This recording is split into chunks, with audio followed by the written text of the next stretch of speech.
नमस्कार, स्वागत है आपका इंडिया न्यूज 53 में। आपके साथ मैं हूं फिरदौस। आइए नजर डालते हैं आज की गतिविधियों पर।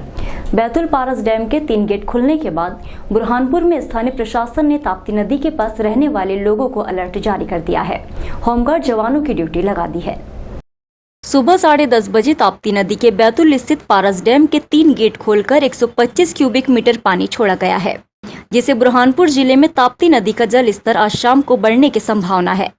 ताप्ती नदी के जल स्तर के बढ़ने की संभावना को देखते हुए शहर के घाटों पर राजघाट पर अधिक सावधानी बरतते हुए जिला प्रशासन ने अलर्ट जारी कर दिया। बैतुल बुरहानपुर जिले में पिछले 1 सप्ताह से लगातार हर दिन हो रही बारिश से ताप्ती नदी का जल स्तर बढ़ रहा है। इसको देखते हुए जिला प्रशासन ने खासकर राजघाट पर अलर्ट जारी कर दिया है और घाटों पर होमगार्ड, नगर सेना, रेस्क्यू टीम के जवान तैनात कर दिए गए। राजघाट, सत्यारा घाट, नागजीरी घाट और पीपल घाट पर सुरक्षा के इंतजाम किए गए हैं।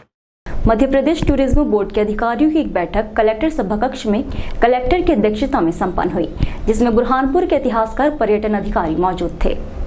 बुरहानपुर शहर में पर्यटन की असीम संभावनाएं हैं और यही कारण रहा है कि बुरहानपुर को पर्यटन के मानचित्र पर विशेष स्थान मिला है। अभी कुछ दिनों पूर्व बुरहानपुर को पर्यटन के क्षेत्र में विशेष अवार्ड से नवाजा गया।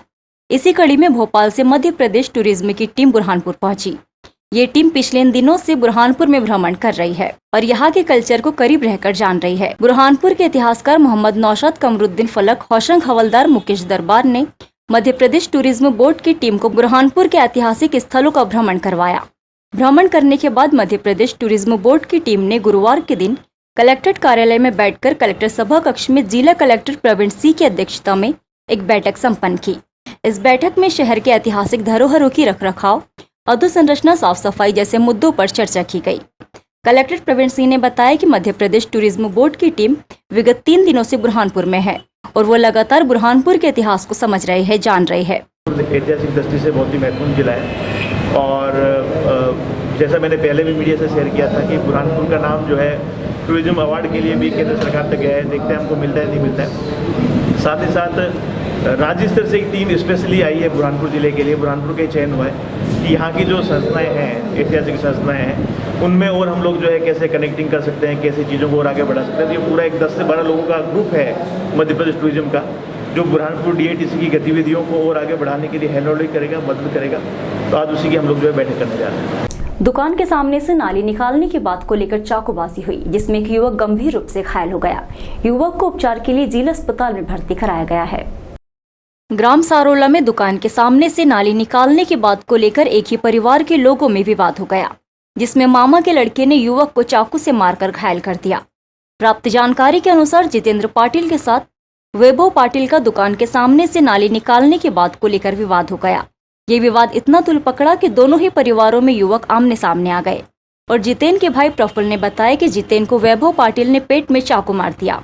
वहीं दूसरी ओर वैभव पाटिल का कहना है कि मैंने चाकू नहीं मारा, उसे इंगल लगा है।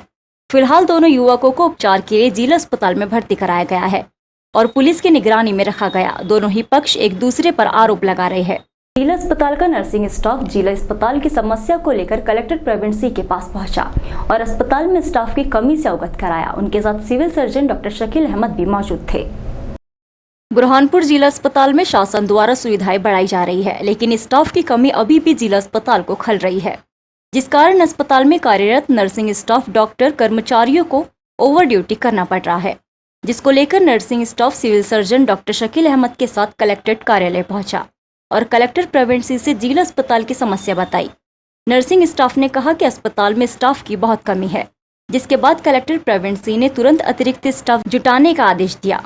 कलेक्टर प्रवीण सिंह ने बताया कि जिला अस्पताल में स्टाफ की कमी को देखते हुए निर्देशित किया गया है कि स्टाफ की व्यवस्था करवाई जाए। डिलीवरी वार्ड में सबसे ज्यादा स्टाफ की कमी है और इसको देखते हुए जो नर्सेज दूसरी जगह ड्यूटी कर रही है, उन्हें जिला अस्पताल में ड्यूटी पर लगाया जाए।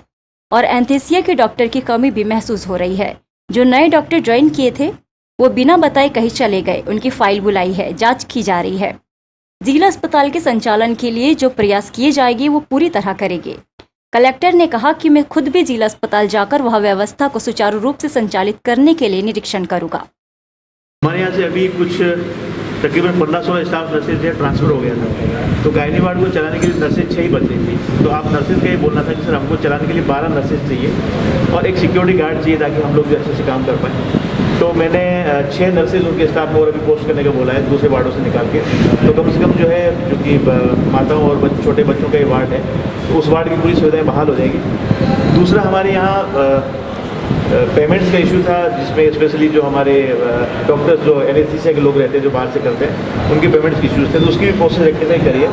सामान्य प्रोसेस ये होती थी कि पहले ऑपरेशन करते थे डॉक्टर, उसके बाद उनको पैसों के लिए परेशान होना पड़ता था। तो मैंने ये कहा है कि आप अंदाज से, जैसे मान लो एक महीने में 50 सीजर होते हैं और एक सीजर की शासन से निर्धारित दर मान लो 2,500 या 3,000 रुपये, तो आप उसको जो है 50 × 3,000 करते हुए राशि एडवांस में दे दीजिए। मान लो 2-4 सीजर कम होंगे तो अगले महीने में एडजस्ट हो जाएंगे, तो ताकि किसी भी डॉक्टर को पैसों के लिए परेशान ना होना पड़े और उसको ऐसा लगे कि जो उसने काम किया है वो गरिमापूर्ण तरीके का अच्छा काम किया है, उसको पेमेंट टाइम पे मिल गया है। तो वही सारे छोटे छोटे इश्यूज़ थे, उनको सबको रेक्टिफाई किया है। और बाकी हाउस कीपिंग इश्यूज़ भी है, तो कल सुबह मैं भी जिला अस्पताल 10 बजे जाऊँगा। बहुत सारी छोटी छोटी चीज़ें हैं, जो बहुत सारी समस्याएं हैं जिससे पब्लिक जो है परेशान हो रही है। तो अस्पताल की अब आमूल-चूल व्यवस्था में परिवर्तन लाने के लिए मैंने डिसाइड किया कि हम लोग लगातार 5-7 दिन हॉस्पिटल जाएंगे और कोशिश करेंगे जनता को अच्छी अच्छी सुविधाएं जिसमें दे सकें। नए टेक्सटाइल पार्क का निर्माण सुखपुरी में होने जा रहा है, जिसको लेकर शहर के उद्योगपतियों ने प्रेस वार्ता लेकर नए टेक्सटाइल क्लस्टर की जानकारी पत्रकारों के सामने रखी और अपनी रूपरेखा बताई।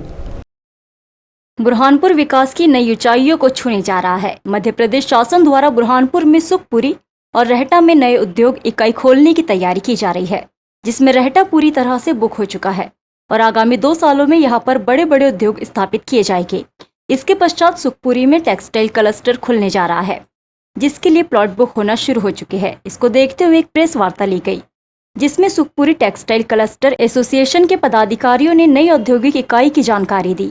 प्रशांत श्रॉफ ने बताया कि ये बुरहानपुर के विकास में मील का पत्थर साबित होगी, जिससे प्रत्यक्ष रूप से लगभग 8,000 लोगों को रोजगार मिलेगा और शासन की ओर से हमें भरपूर सहयोग दिया जा रहा है।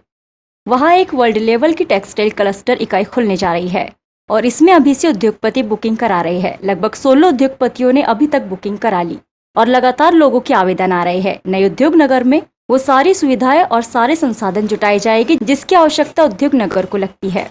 शासन की ओर से 2 साल की समय सीमा तय की गई है। यदि कोई विलंब होता है तो 2 साल और मिल सकते हैं। बुरहानपुर सुखपुरी टेक्सटाइल क्लस्टर एसोसिएशन जो है, ये एक एसपीवी है जो सरकार द्वारा अविकसित भूमि जो है वो इस एसपीवी को स्थानांतरण की जाएगी और यहाँ पर केवल टेक्सटाइल की इकाइयाँ स्थापित होगी, जिसमें सरकार की तरफ से अधोसंरचना का जो हम काम करेंगे उसमें सरकार की तरफ से हमें तकरीबन 20 करोड़ रुपए की मदद मिनिमम आश्वासन उसका मिला है और बाकी का जो खर्चा है वो यहाँ पर स्थापित होने वाली इकाई जो है वो लोग इसको मिलकर डेवलप करेगी। ये एक विश्व स्तरीय टेक्सटाइल पार्क बनेगा और जिससे कि बुरहानपुर की टेक्सटाइल को मुझे लगता है एक नई दिशा और दशा मिलेगी। जितने भी विश्व स्तरीय प्रोडक्ट बुरहानपुर में बन सकते हैं वो इस टेक्सटाइल पार्क में उत्पादित होंगे और पूरे विश्व में बुरहानपुर अपने वस्त्र उद्योग के लिए जाना जाएगा। अभी तक के कितने उद्योगपतियों ने यहाँ पर अपना रजिस्ट्रेशन करवा लिया? इसमें बड़ा हर्ष का विषय है कि आवेदन आना शुरू हो गए हैं पिछले 1 हफ्ते से। तकरीबन 16 जो है हमारे पास आवेदन अभी तक प्राप्त हो चुके हैं। आवेदन आने की प्रक्रिया अभी भी चालू है। 2 रुपये प्रति स्क्वायर फीट के हिसाब से जो भी आवेदन करता है वो जितनी ज़मीन चाहता है उस हिसाब से आवेदन कर सकता है। आवेदन फॉर्म जितने भी एसपीवी के ऑफिस और संचालक करता है उनके पास उपलब्ध है, वो सब आप प्राप्त करके इस आवेदन को भर सकते हैं। पहले आओ पहले पाओ के आधार पर आवेदन लिए जा रहे हैं। तहसील पांडुरना में प्रेमी प्रेमिकाओं की याद में मनाए जाने वाला विश्व प्रसिद्ध गोटमार मेले का आयोजन में कोरोना वायरस गाइडलाइन की धज्जियां उड़ाते हुए लोग नजर आए।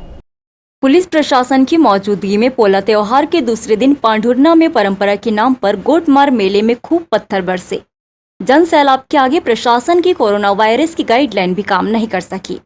सुबह से शाम तक सैकड़ों लोगों के सिर फुट गए, वही हाथ पैर से अलग जख्मी हो गए। मेडिकल रिपोर्ट में 450 लोगों के घायल होने की बात कही गई है। परंपरा के अनुसार 17वीं सदी के प्रेमियों की याद में पांडुरना और सावरगांव पक्ष के खिलाड़ियों ने सुबह 6 बजे से जाम नदी के बीचों बीच झंडा लगाया। परंपरा के अनुसार इन 2 गांव के लोगों के द्वारा 2 प्रेमी युगलों को 17वीं सदी में 2 गांव के लोगों ने भागने पर पत्थर मार मार कर मृत कर दिया था। इसी की याद को लेकर प्रतिवर्ष विश्व प्रसिद्ध गोटमार मेले का आयोजन किया जाता है। शासन प्रशासन के द्वारा पत्थरों और गोफन पर रोक रहने के बावजूद भी यहाँ के लोगों के द्वारा पत्थरों का प्रयोग करना शुभ माना जाता है। कई बार प्रशासन के द्वारा यहाँ पर रबर वालों की भी व्यवस्था की जाती है, लेकिन लोगों के द्वारा उनको उपयोग नहीं किया जाता। सुबह झंडा लगने के बाद छुटपुट पत्थर चलते रहे। दोपहर के बाद लोगों में जोश और उत्साह के साथ दिन भर पत्थरबाजी होते रही। 400 से अधिक लोग घायल हुए। कैमरामैन जफर अली के साथ शेख उबैद की रिपोर्ट।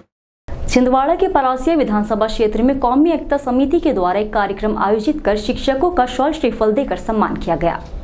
परासिया विधानसभा क्षेत्र के बैलगांव, लिखाबाड़ी, दरबई, सिरगोरी, मायाबाड़ी, पगारा, भामोरी, जाटा छापर, भाजी पानी, मैनाबाड़ी, चरई ग्राम शालाओं के शिक्षक शिक्षिकाओं को शॉल श्रीफल और उपहार देकर सम्मानित किया गया।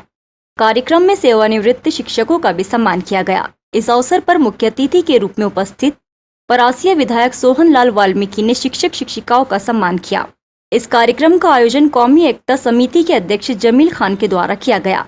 इस दौरान इन सभी गांवों के स्कूलों में अध्यापन करने वाले समस्त शिक्षक शिक्षिकाएं उपस्थित रहे। जाटा छापर की कौमी एकता समिति के द्वारा शिक्षक सम्मान समारोह यहाँ पर रखा गया। सभी लोग यहाँ पर उपस्थित हुए। हम लोगों ने कुछ रिटायर्ड शिक्षक हमारे गुरुजनों का भी यहाँ पर सम्मान किया। एसडीएम साहब, तहसीलदार साहब, विधायक सोहन वाल्मीकि सहित यहाँ पर सभी अतिथिगण उपस्थित हुए। और हमेशा कौमी एकता समिति समय समय पर जनता के बीच में ऐसे कार्य करती है जिससे लोगों को एक प्रेरणा मिले, आपसी भाईचारा बढ़े और सभी धर्म समाज के लोग आपस में मिलजुल कर रहे हैं। इस तरीके का कार्यक्रम आयोजित करने का यही उद्देश्य रहता है कि हमारे क्षेत्र में, हमारे देश में, हमारे प्रदेश में, हमारे जिले में भाईचारा कायम रहे। इसी तरीके से हम लोग ये कार्यक्रम हमेशा समय समय पर कार्यक्रम आयोजित करते हैं। धन्यवाद।